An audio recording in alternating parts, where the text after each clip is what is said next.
Hello बच्चों, good morning, Radhe Radhe, जय श्री कृष्ण। मैं आपका भाई अभिषेक गुप्ता स्वागत करता हूं इस इम्पोर्टेंट आईटीआई की क्लास में। तो एक बार बताएंगे आप सभी कैसे हैं। आशा करता हूं कि शानदार होंगे और आपकी पढ़ाई भी बिल्कुल आपकी तरह शानदार तरीके से चल रही होगी। तो आज हम बात करने वाले हैं कुछ इम्पोर्टेंट क्वेश्चंस जो हमारे होने वाले हैं आईटीआई के। तो देखते हैं कि क्या है क्वेश्चन भैया। आईटीआई निर्माण सीरीज जो है भैया सेकेंड ईयर का 50 ऑब्जेक्टिव क्वेश्चन होने वाले हैं, जो कि हिंदी और इंग्लिश दोनों में रहने वाले हैं। ये हमारे द्वारा भैया क्वेश्चन को ढूंढा गया है। तो चलिए बिना किसी देरी के हम अपना क्वेश्चन स्टार्ट करते हैं। आप सभी को ले चलते हैं अपने पहले क्वेश्चन की ओर।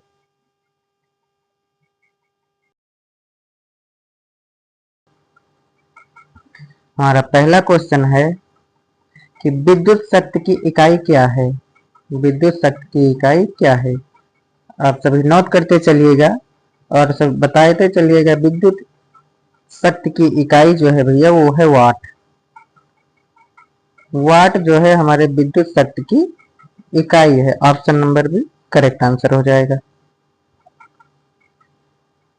दूसरा क्वेश्चन है कि विद्युत धारा मापने वाला यंत्र कौन सा है। तो आप सभी आंसर करते रहिएगा। हमारा आंसर हो जाएगा भैया जो एमीटर होता है वो विद्युत धारा को मापने का काम करता है, उसे बोलते हैं एमीटर। जो विद्युत धारा को मापता है वो एमीटर होता है। Option number B is right answer. तीसरा क्वेश्चन है कि अर्थिंग के लिए किस रंग की तार उपयोग होती है। अर्थिंग के लिए किस रंग की तार उपयोग में लाई जाती है। तो हम सबका आंसर होने वाला है भैया ऑप्शन नंबर सी, हरा रंग। जो हरे रंग का तार होता है वो तार अर्थिंग के लिए उपयोग किया जाता है। हरे रंग का तार जो है भैया अर्थिंग के लिए उपयोग किया जाता है। Option number C is right answer. चौथा क्वेश्चन है कि ट्रांसफार्मर किस सिद्धांत पर कार्य करता है। आप सभी बताइए कि ट्रांसफार्मर जो हमारा लगा होता है वो किस सिद्धांत पर कार्य करता है। तो हम सबका आंसर होने वाला है भैया कि फैराडे का जो नियम है उस नियम के आधार पर हमारा ट्रांसफार्मर वर्क करता है। Option number B is right answer. Transformer किस सिद्धांत पर कार्य करता है, तो ऑप्शन नंबर बी फैराडे के नियम पर करेक्ट आंसर हो जाएगा। पांचवा क्वेश्चन है कि निम्न में से कौन सी एसी मोटर है। निम्न में से कौन सी एसी मोटर है। एसी मोटर, तो आप सही बताइएगा। तो हमारा आंसर होने वाला है सिंक्रोनस मोटर जो होता है वो एसी मोटर होता है। हमारा ऑप्शन नंबर सी करेक्ट हो जाएगा, synchronous motor. Option number C correct answer.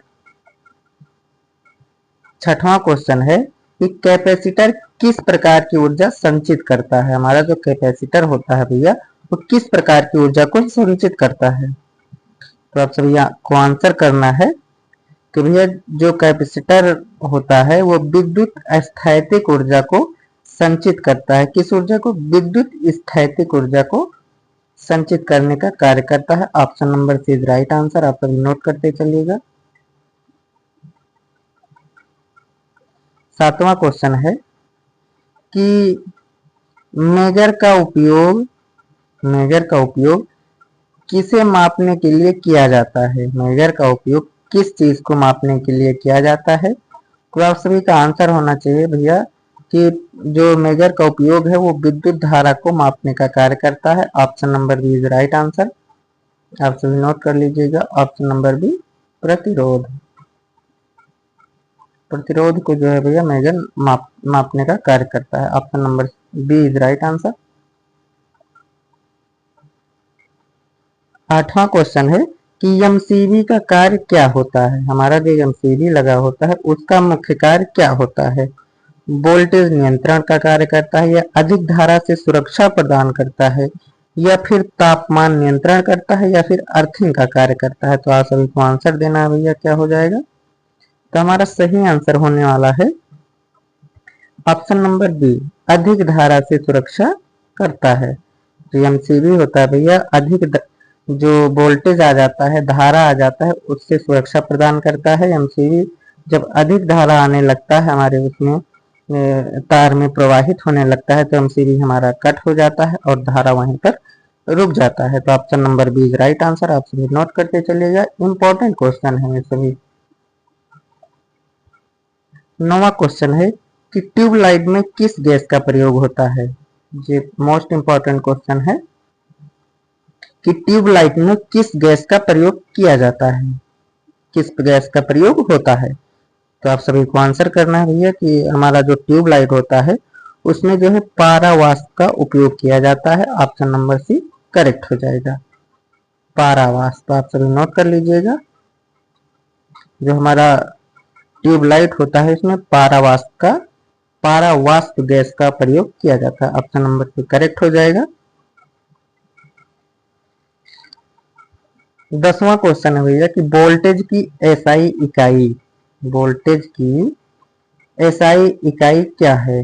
हमारे जो वोल्टेज होता है उसका एसआई इकाई क्या है, आप सभी को आंसर करना है। तो आप सभी बताएंगे हमारे वोल्टेज का एसआई इकाई होता है वो वोल्ट होता है। Option number C correct answer. Note करते चलिएगा भैया।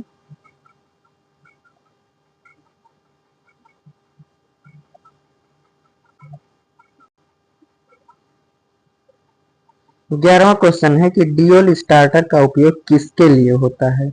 ड्यूल स्टार्टर का उपयोग किसके लिए होता है, डीसी मोटर या फिर एक फेज मोटर के लिए या फिर 3 फेज इंडक्शन मोटर के लिए या फिर यूनिवर्सल मोटर के लिए। तो आप सभी को आंसर करना है कि कौन सा मोटर हो जाएगा भैया।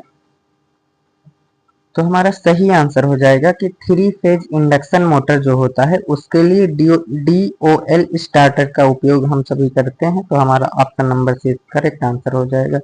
आप सभी नोट करते चलिएगा, option number C is right answer.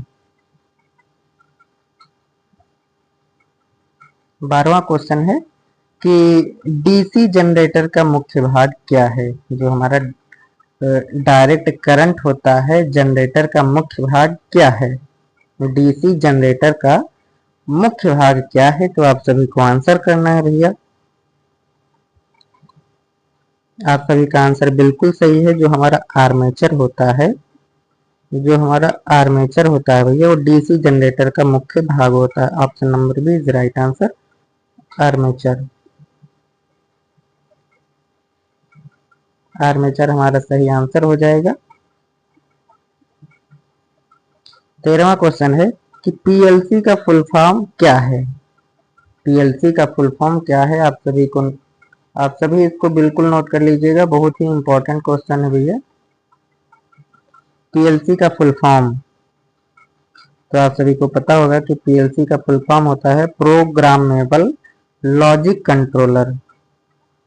Programmable logic controller, इसका मुख्य कार्य यह है भैया कि जो हमारा प्रोग्राम किया जाता है उसको कंट्रोल करता है और हमारे ऑटोमेशन सिस्टम में जो है सभी प्रोग्राम को शो करता है, इसे बोलते हैं पीएलसी।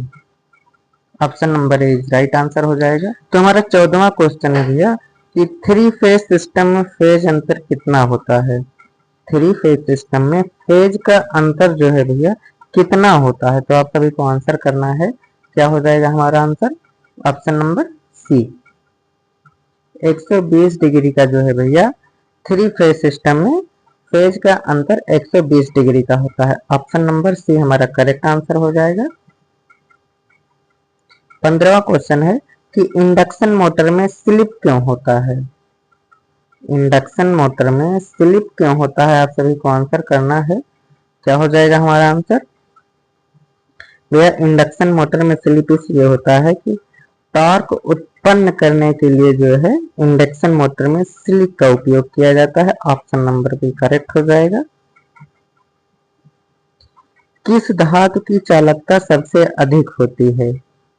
निम्नलिखित में से किस धातु की चालकता सबसे अधिक होती है। तो आप सभी आंसर करेंगे ऑप्शन नंबर बी। हमारे भैया चांदी जो है इस धातु में धातु की चालकता सबसे अधिक होती है। चांदी एक ऐसी धातु है भैया जिसमें विद्युत धारा की चालकता सबसे अधिक होती है। Option number B correct answer हो जाएगा, चांदी हमारा सही जवाब हो जाएगा। आप सभी नोट करके चलिएगा। 17वां क्वेश्चन आएगा फ्यूज का मुख्य कार्य क्या है। फ्यूज का मुख्य कार्य क्या है? आप सभी आंसर कीजिए। जो हमारा फ्यूज होता है भैया, उसका मुख्य कार्य यह होता है कि जो शॉर्ट सर्किट होता है उस सिचुएशन में फ्यूज का बहुत ही अहम रोल होता है। शॉर्ट सर्किट सुरक्षा से जो वो बचाता है भैया, हमारा फ्यूज होता है। जब कहीं अधिक वोल्टेज हो जाता है तो हमारा शॉर्ट सर्किट होने से फ्यूज जो है उसको कंट्रोल करता है, वहां पे सप्लाई कट जाता है, तुरंत फ्यूज उड़ जाता है। ऑप्शन नंबर भी हमारा करेक्ट हो जाएगा। इंपॉर्टेंट क्वेश्चन है ये सभी। 18वां क्वेश्चन है कि मोटर में ब्रश किसके लिए प्रयोग होता है? हमारे मोटर में भैया जो ब्रश लगे होते हैं वो किस चीज के लिए प्रयोग किए जाते हैं? तो आप सभी को आंसर करना है। तो हमारा आंसर हो जाएगा भैया, करंट ट्रांसफार्मर के लिए जो है मोटर में ब्रश का उपयोग किया जाता है। जो मोटर में ब्रश लगा होता है भैया, उसमें करंट ट्रांसफार्मर के लिए उपयोग किया जाता है, जबकि अदर कोई अतिरिक्त कण उसमें न रुकने पाए, इसलिए हम ब्रश का उपयोग करते हैं। उसके जरिए हम उसमें से सभी धूल मिट्टी को बाहर निकाल सकें। Option number C is right answer हो जाएगा। 19वां क्वेश्चन है कि 3 पिन प्लग में सबसे लंबा पिन किसके लिए होता है? 3 पिन प्लग में सबसे लंबा पिन जो होता है भैया वो किसके लिए होता है? तो आप सभी को आंसर करना है कि क्या हो जाएगा हमारा आंसर। तो हमारा आंसर होने वाला भी ऑप्शन नंबर सी, जो हमारा अर्थिंग का काम होता है वो 3 पिन प्लग में जो लंबा वाला सबसे पिन होता है उसका काम होता है कि अर्थिंग को बराबर सपोर्ट में रखे। ऑप्शन नंबर सी करेक्ट हो जाएगा। अर्थ के लिए भैया हमारा जो 3 पिन प्लग में सबसे लंबा पिन होता है उसका उपयोग किया जाता है। Option number C correct answer. 20वां क्वेश्चन है कि एक परिपथ में यदि वोल्टेज स्थिर रहे और रेसिस्टेंट बढ़े तो करंट क्या होगा? एक परिपथ में यदि वोल्टेज स्थिर रहे और रेसिस्टेंट बढ़े तो करंट क्या होगा? बढ़िया क्वेश्चन है, आप सभी ध्यान से देखिएगा। हमारा आंसर हो जाएगा भैया ऑप्शन नंबर ए। जब एक परिपथ में भैया यदि वोल्टेज स्थिर रहता है और रेसिस्टेंट बढ़ता रहता है तो करंट हमारा ऑटोमेटिक घट जाएगा। ऑप्शन नंबर ए करेक्ट हो जाएगा। नोट कर लीजिएगा, ऑप्शन नंबर ए हमारा करंट जो है भैया वो घटेगा।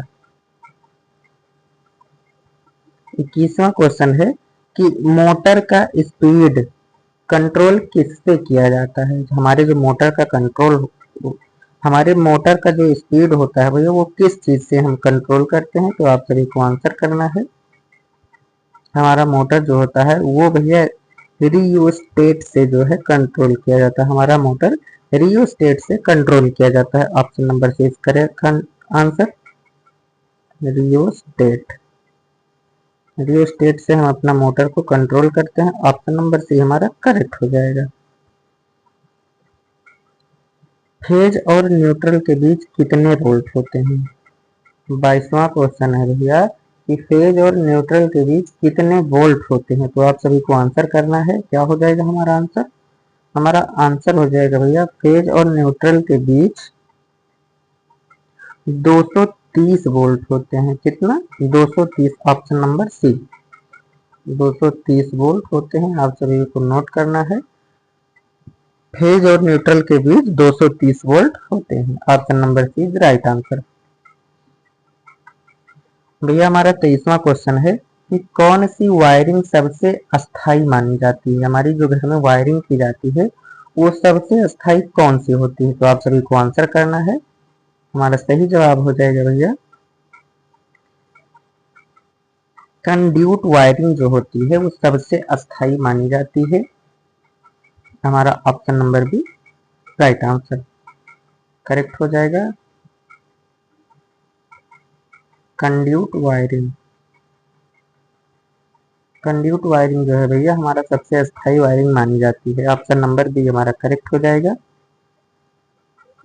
24वां क्वेश्चन कह रहा है कि इंडक्शन मोटर में कौन सा करंट होता है? हमारा जो इंडक्शन मोटर होता है उसमें कौन सा करंट होता है? तो आप सभी को जवाब देना है भैया। हमारा सही जवाब हो जाएगा एसी करंट। इंडक्शन मोटर में भैया हमारा ऑप्शन नंबर बी करेक्ट हो जाएगा। उसमें एसी करंट जो है इंडक्शन मोटर में होता है। Option number B is right answer. 25वां क्वेश्चन है कि एक हार्स पावर यानी कि एचपी बराबर कितना होता है। एक हार्स पावर बराबर कितना। 1 HP is equal to question mark. तो आप सभी को पता होगा कि एक हार्स पावर बराबर 746 वाट। 1 HP बराबर 746 वाट। नोट कर लीजिएगा, इंपॉर्टेंट क्वेश्चन है। Option number B is right answer, 746 watt. 26वां क्वेश्चन है कि थ्री फेज मीटर कितने तारों से जुड़ा होता है। हमारा जो थ्री फेज का मीटर होता है वो कितने तारों से जुड़ा होता है। तो आप सभी को आंसर करना है भैया। हमारा सही आंसर हो जाएगा कि हमारा जो थ्री फेज का मोटर होता है वो 4 तारों से जुड़ा होता है। ऑप्शन नंबर सी हमारा करेक्ट हो जाएगा, 4 तार से जुड़ा होता है। नोट कर लीजिएगा, option number C. Voltmeter को परिपथ में कैसे जोड़ा जाता है। हमारा जो वोल्ट मीटर होता है भैया वो परिपथ में कैसे जोड़ा जाता है। तो आप सभी को आंसर करना है कि श्रेणी क्रम में या फिर समांतर क्रम में या फिर उल्टा या फिर श्रेणी और समांतर दोनों में। आप सभी को आंसर करना है भैया। तो हमारा सही आंसर हो जाएगा कि हमारा जो वोल्ट मीटर का परिपथ है उसको समांतर क्रम में जोड़ा जाता है। वोल्ट मीटर को परिपथ में जो है समांतर जोड़ा जाता है। हमारा ऑप्शन नंबर भी राइट हो जाएगा। आप सभी नोट कर लीजिएगा। ओम का नियम क्या बताता है। हमारा 28वां क्वेश्चन है कि ओम्स लॉ भैया किस चीज को इंडिकेट करता है, दर्शाता है। तो आप सभी को आंसर करना है भैया। हमारा जो ओम्स लॉ है वो बताता है वोल्टेज और करंट का संबंध जो है भैया हमारा ओम का नियम बताता है। वोल्टेज और करंट का संबंध। ऑप्शन नंबर बी हमारा करेक्ट हो जाएगा। नोट कर लीजिएगा। यह सभी भैया परीक्षा के लिए बहुत ही इंपॉर्टेंट क्वेश्चन है। आप सभी नोट करते चलिएगा। हमारा क्वेश्चन है कि स्टार और डेल्टा कनेक्शन का प्रयोग होता है। स्टार और डेल्टा का स्टार और डेल्टा कनेक्शन का प्रयोग होता है। कहाँ होता है आप सभी को आंसर करना है। तो हमारा सही जवाब हो जाएगा भैया मोटर कनेक्शन में जो है स्टार और डेल्टा कनेक्शन का प्रयोग होता है। Option number C correct answer. Note करते चलिएगा। हमारा भैया 30वां क्वेश्चन है कि विद्युत धारा का एसआई मात्रक। विद्युत धारा का एसआई मात्रक क्या है। तो आप सभी जानते होंगे भैया, बहुत ही सही क्वेश्चन आ गया है, बहुत ही इंपॉर्टेंट क्वेश्चन है कि हमारा विद्युत धारा का एसआई मात्रक जो है वो है एम्पियर। आप सभी को पता होगा। Option number C ampere is right answer. सभी नोट करते चलिए भैया। 31वां क्वेश्चन है कि ह्यूमिडिटी मीटर का उपयोग किसके लिए होता है। ह्यूमिडिटी मीटर का उपयोग जो है वो भैया किस चीज के लिए होता है। तो आप सभी को आंसर करना है। हमारा सही आंसर हो जाएगा नमी मापने के लिए जो है ह्यूमिडिटी मीटर का उपयोग किया जाता है। Option number C correct answer. Option number C हमारा जो है भैया करेक्ट आंसर होने वाला है। आप सभी नोट करते चलिए। हमारा भैया अगला क्वेश्चन है कि वोल्टेज कम या ज्यादा करने के लिए किस उपकरण का प्रयोग होता है। हमारा जो वोल्टेज होता है उसको कम या फिर ज्यादा करने के लिए हम किस उपकरण का प्रयोग करते हैं। तो आप सभी को आंसर करना है भैया। हमारा आंसर हो जाएगा ऑप्शन नंबर ए। जो ट्रांसफार्मर होता है इस चीज का उपयोग भैया हम वोल्टेज को कम या ज्यादा करने के लिए करते हैं। हमारा ऑप्शन नंबर ए राइट हो जाएगा। आप सभी नोट करते चलिए। ट्रांसफार्मर इज हमारा करेक्ट आंसर होने वाला है।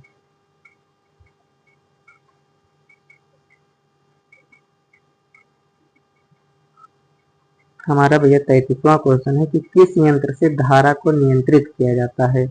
हमारा कौन सा ऐसा यंत्र है जिससे हम धारा को कंट्रोल कर सकते हैं? तो आप सभी को आंसर करना है। हमारा सही आंसर हो जाएगा भैया ऑप्शन नंबर बी। जो हमारा रियोस्टेट है, रियोस्टेट से जो है भैया हम धारा को नियंत्रित कर सकते हैं। Option number B right answer, rheostat हमारा एक करेक्ट आंसर हो जाएगा। चलते हैं 34वें क्वेश्चन की ओर। और 34वां क्वेश्चन क्या कह रहा है कि डीसी सप्लाई का स्रोत क्या होता है? हमारा जो डीसी का सप्लाई होता है उसका मुख्य स्रोत क्या होता है? जनरेटर होता है, बैटरी, ट्रांसफार्मर या फिर रेक्टिफायर? आप सभी को आंसर करना है भैया। क्या हो जाएगा हमारा सही आंसर? तो हमारा सही आंसर होने वाला है भैया डीसी सप्लाई का मुख्य स्रोत जो है वो बैटरी होता है। बैटरी से हम डीसी करंट का सप्लाई करते हैं। हमारा option number B battery is right answer. 35वां क्वेश्चन है कि इंसुलेटर का मुख्य कार्य क्या है? हमारा जो इंसुलेटर होता है भैया उसका मुख्य कार्य क्या होता है? आप सभी को बताना है कि मुख्य कार्य क्या होता है। हमारा भैया जो इंसुलेटर होता है उसका मुख्य कार्य होता है करंट को रोकना। इंसुलेटर क्या करता है? जो करंट होता है उसको रोकने का कार्य करता है। ऑप्शन नंबर बी करंट को रोकने का कार्य भैया जो है इंसुलेटर का होता है। Option number B is right answer. अगला क्वेश्चन है कि फ्लोरोसेंट को इंपॉर्टेंट क्वेश्चन है, फ्लोरोसेंट लैंप में स्टार्टिंग को कौन नियंत्रित करता है? हमारा जो स्टार्टर होता है फ्लोरोसेंट में उसको जो है कौन नियंत्रित करता है? बल्ब करता है, स्टार्टर, फ्यूज या ट्रांसफार्मर? आप सभी को बताना है। तो हमारा सही आंसर होने वाला है भैया जो हमारा फ्लोरोसेंट लैंप होता है उसको उसका स्टार्टर जो है भैया वो मतलब हाँ स्टार्टर नियंत्रित करता है। हमारा जो भैया फ्लोरोसेंट लैंप में स्टार्टिंग होता है उसको स्टार्टर नियंत्रित करता है। ऑप्शन नंबर बी करेक्ट हो जाएगा। वोल्ट और एम्पियर का गुणनफल क्या होता है? किस चीज का? वोल्ट और एम्पियर का गुणनफल। तो आप सभी को आंसर करना है भैया। क्या हो जाएगा? हमारा 37वें क्वेश्चन का आंसर होने वाला है ऑप्शन नंबर ए शक्ति यानी पावर। वोल्ट और एम्पियर का गुणनफल हमारा शक्ति होने वाला है। आप सभी नोट कर लीजिए। ओवरलोड की स्थिति में कौन सा यंत्र बंद करता है? हमारा जब किसी भी मोटर को ओवरलोड होने लगता है, ज्यादा लोड होने लगता है, तो उसकी स्थिति में कौन सा यंत्र वर्क करता है, मोटर को बंद करता है? तो आप सभी को पता होगा भैया कि हमारा जो फ्यूज होता है ओवरलोड की स्थिति में यंत्र को बंद कर देता है। ऑप्शन नंबर एक करेक्ट हो जाएगा, फ्यूज हमारा राइट आंसर हो जाएगा। आप सभी नोट करते चलिएगा। अगला क्वेश्चन है कि वायर का माप किसमें किया जाता है? हमारा जो वायर होता है इसको मापने का वर्क किसमें किया जाता है? मिलीमीटर में या फिर स्क्वायर में या फिर किलोवाट में या फिर किलोमीटर में? तो आप सभी को आंसर करना है भैया। क्या हो जाएगा हमारा आंसर? तो हमारा आंसर होने वाला है कि वायर का माप हम भैया स्क्वायर मीटर में करते हैं। Option number B right answer हो जाएगा। तो नोट कर लीजिएगा। 40वां क्वेश्चन है कंडक्टर में करंट का प्रवाह किसके कारण होता है? कंडक्टर में भैया जो है करंट का प्रवाह जो होता है वो किसके कारण होता है? आप सभी को पता होगा कि करंट में जो प्रवाह होता है वो इलेक्ट्रॉन के माध्यम से होता है। हमारा ऑप्शन नंबर बी करेक्ट हो जाएगा। इलेक्ट्रॉन के माध्यम से भैया करंट का प्रवाह होता है। Option number B right answer. क्या हो जाएगा? इलेक्ट्रॉन।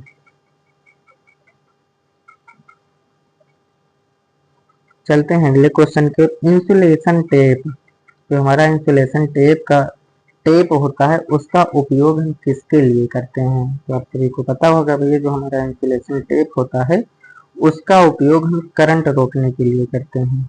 उसका उपयोग हम करंट के करंट को रोकने के लिए करते हैं। ऑप्शन नंबर सी हमारा करेक्ट आंसर हो जाए। करंट को रोकने के लिए हम भैया इंसुलेशन टेप का प्रयोग करते हैं। करंट को रोकने के लिए आप सभी नोट कर लीजिएगा। Option number C correct answer. अगला क्वेश्चन है कि कौन सी गैस बिजली का अच्छा चालक नहीं है। इन सभी गैसों में से ऐसी कौन सी गैस है जो बिजली का अच्छा चालक नहीं है। तो आप सभी को पता होगा भैया, हमारा जो नाइट्रोजन गैस होता है, जो हमारा नाइट्रोजन गैस है भैया, ये बिजली का अच्छा चालक नहीं है। Option number A nitrogen is right answer. Circuit breaker का प्रयोग होता है, निम्नलिखित में से सर्किट ब्रेकर का प्रयोग कहाँ होता है। तो हमारा सही आंसर होने वाला भैया, इस सर्किट ब्रेकर का प्रयोग जो है सर्किट खोलने और सुरक्षा देने में प्रयोग किया जाता है। Option number C is right answer. आप तो नोट करते चलिएगा क्योंकि बहुत ही इंपॉर्टेंट क्वेश्चन है। अगला क्वेश्चन है कि इलेक्ट्रिक बेल किस सिद्धांत पर वर्क करता है। हमारा जो इलेक्ट्रिक बेल होता है, घर में मतलब एंटर करने से पहले हम बेल बजाते हैं, वो वाला बेल जो है भैया, वो किस सिद्धांत पर वर्क करता है। तो आप सभी को पता होगा कि हमारा जो इलेक्ट्रिक बेल होता है भैया, वो जो है चुंबकीय आकर्षण सिद्धांत पर जो है वर्क करता है। ऑप्शन नंबर बी हमारा करेक्ट आंसर होने वाला है। आप सभी नोट कर लीजिएगा, चुंबकीय आकर्षण। चुंबकीय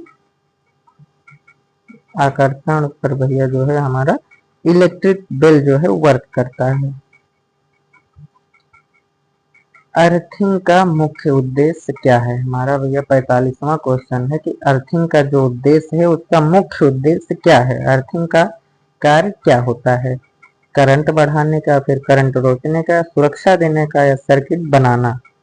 तो आप सभी को आंसर करना है भैया कि हमारा जो अर्थिंग का मुख्य उद्देश्य है वो जो है सुरक्षा देने का वर्क करता है। हमारा ऑप्शन नंबर सी करेक्ट हो जाएगा। अर्थिंग जो है भैया सुरक्षा देने का वर्क करता है। Option number C is right answer. 3 phase supply में कितने फेज होते हैं। तो आप सभी को आंसर करना है कि भैया जो 3 फेज की सप्लाई होती है उसमें कितने फेज होते हैं। तो आप सभी को पता होगा कि 3 फेज की सप्लाई में भैया 3 फेज होते हैं। ऑप्शन नंबर बी सही होने वाला है, 3 फेज। आप सभी नोट करते चलिएगा। अगला क्वेश्चन है कि डायोड किसके लिए प्रयोग किया जाता है। हमारा जो डायोड होता है भैया वो किस चीज के लिए प्रयोग होता है। तो आप सभी को पता होगा कि हमारा डायोड जो होता है वो एसी को डीसी में बदलने का कार्य करता है। एसी करंट को डीसी करंट में बदलने का वर्क जो करता है वो डायोड का होता है। Option number B is right answer. Electric iron में कौन सा तत्व गर्म होता है। हमारा जो इलेक्ट्रिक आयरन होता है भैया उसमें कौन सा तत्व होता है जो गर्म होता है। कोयला होता है, या फिर हीटिंग कॉइल, या फिर चुंबक, या फिर ट्रांसफार्मर। तो आप सभी को बताना होगा कि कौन सा आंसर हमारा सही होने वाला है। तो हमारा सही आंसर हो जाएगा भैया हीटिंग कॉइल जो होता है इलेक्ट्रिक आयरन में। हीटिंग कॉइल तत्व जो होता है वो सबसे ज्यादा गर्म होता है। Option number B is right answer. आप सभी को नोट कर लीजिएगा। Option number B heating coil. Heating coil हमारा जो है भैया सही आंसर होने वाला है। 49वां क्वेश्चन है भैया कि कौन सा यंत्र विद्युत शक्ति को यांत्रिक शक्ति में बदलता है। कौन सा यंत्र विद्युत शक्ति को यांत्रिक शक्ति में बदलने का कार्य करता है। तो आप सभी को आंसर देना है भैया, क्या हो जाएगा हमारा आंसर। तो आप सभी को पता होगा भैया जो मोटर होता है ये विद्युत शक्ति को जो है यांत्रिक शक्ति में बदलने का कार्य करता है। हमारा ऑप्शन नंबर बी सही हो जाएगा। मोटर जो है भैया विद्युत शक्ति को यांत्रिक शक्ति में बदलने का कार्य करता है। Option number B right answer motor. हमारा आज का आखिरी क्वेश्चन और 50वां क्वेश्चन है कि शॉर्ट सर्किट में क्या होता है। हमारा जो भैया शॉर्ट सर्किट हो जाता है उसमें क्या इंटरफेस होता है। तो आप सभी को पता होगा जब हमारा शॉर्ट सर्किट हो जाता है तो इसमें करंट बहुत ज़्यादा बढ़ जाता है, इसीलिए शॉर्ट सर्किट होने का अधिक चांस होता है। ऑप्शन नंबर बी हमारा करेक्ट आंसर होने वाला है भैया। तो आज के लिए बस इतना ही, मिलते हैं नेक्स्ट सेशन में, तब तक के लिए बाय बाय, जय हिंद जय भारत।